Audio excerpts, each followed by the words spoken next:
Jangan lupa untuk subscribe YouTube channel Metro TV News dan nyalakan notifikasinya. Pemirsa, mantan Kadif Propam Polri Irjen Pol Verdi Sambo kini ditempatkan di Makobrimob Polri atas dugaan pelanggaran etik terkait dengan penanganan kasus tewasnya meninggalnya Brigadir Yosua Huta Barat. Irjen Pol Verdi Sambo ditempatkan di Makobrimob setelah diperiksa dan dicopot dari jabatannya. Lantas seperti apa jejak Verdi Sambo hingga diamankan di Makobrimob? Datanya akan kami paparkan untuk Anda dalam infografis berikut ini. Kita lihat dulu pemirsa seperti apa perjalanan dari Irjen Pol Verdi Sambo yang sampai saat ini tengah diamankan di Makobrimob. Yang pertama, ini berawal dari tanggal 4 Agustus 2022 yang lalu. Verdi Sambo diperiksa Bareskrim selama 7 jam. Kemudian setelah menjalani proses pemeriksaan, dirinya dicopot dari jabatan Kadif Propam Polri dan dimutasi ke pelayanan Markas Polri. Masih di hari yang sama, yakni di tanggal 4 Agustus, Kapolri Jenderal Listio Sigit Prabowo juga mencopot 3 jenderal sekaligus, termasuk Irjen Verdi Sambo di dalamnya dari Kadif Propam terkait dengan tewasnya Brigadir Yosua. Irjen Verdi Sambo dicopot 2 jam pasca diperiksa atau setelah diperiksa di Bareskrim Polri. Penempatan Verdi Sambo di Makobrimob karena diduga ini melanggar beberapa prosedur penanganan tempat kejadian perkara. Nah, kita akan lihat di tanggal 6 Agustus 2022, Verdi Sambo ini ditempatkan di Makobrimob selama 30 hari.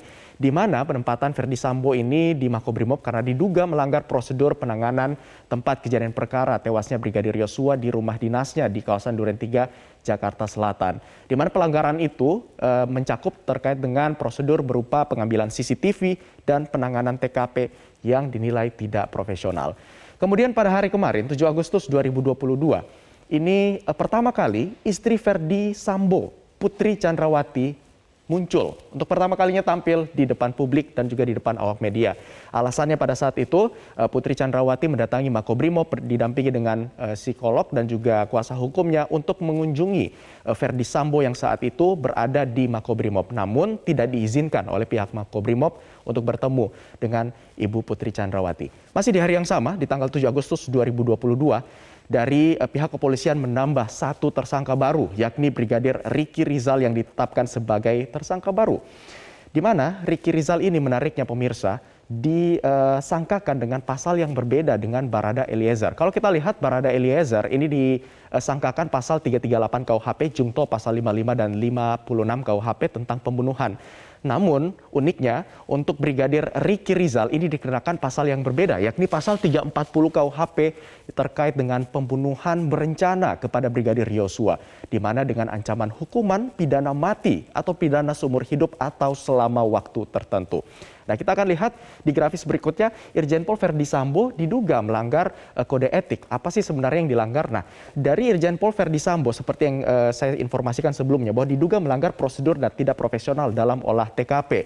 Kemudian diduga juga terlibat dalam penghilangan CCTV di sekitar lokasi kejadian perkara. Kemudian Polri membuka peluang proses kode etik dan juga pidana sehingga dirinya saat ini berada di Makobrimob untuk menjalani pemeriksaan lebih lanjut secara intensif. Nah, kita akan lihat di grafis berikutnya dari pernyataan Kapolri Jenderal Polisi Listio Sigit Prabowo pada tanggal 4 Agustus 2022 kemarin.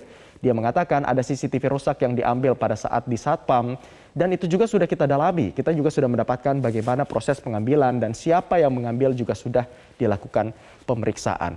Nah, terkait dengan bukti CCTV yang hilang, sejumlah polisi bahkan dari pejabat tinggi juga turut diperiksa dan dimutasi. Kita akan lihat di grafis berikutnya, di mana ada beberapa polisi, total ada 25 anggota polisi dan juga termasuk di dalamnya adalah pejabat tinggi yang diperiksa dan juga dimutasi. Kapolri Jenderal Listio Sigit Prabowo mengumumkan ada 25 personel yang diperiksa oleh Irsus pemirsa terkait dengan dugaan menghambat penanganan kasus Brigadir Yosua. Sigit mengatakan 25 orang tersebut langsung dimutasi ke pelayanan markas atau Yanma, di mana 3 diantaranya ini merupakan perwira tinggi polisi. 1 berpangkat bintang 2 atau Irjen, di mana Irjen Pol Verdi Sambo, dan 2 lainnya ini berpangkat bintang 1 atau Brigjen.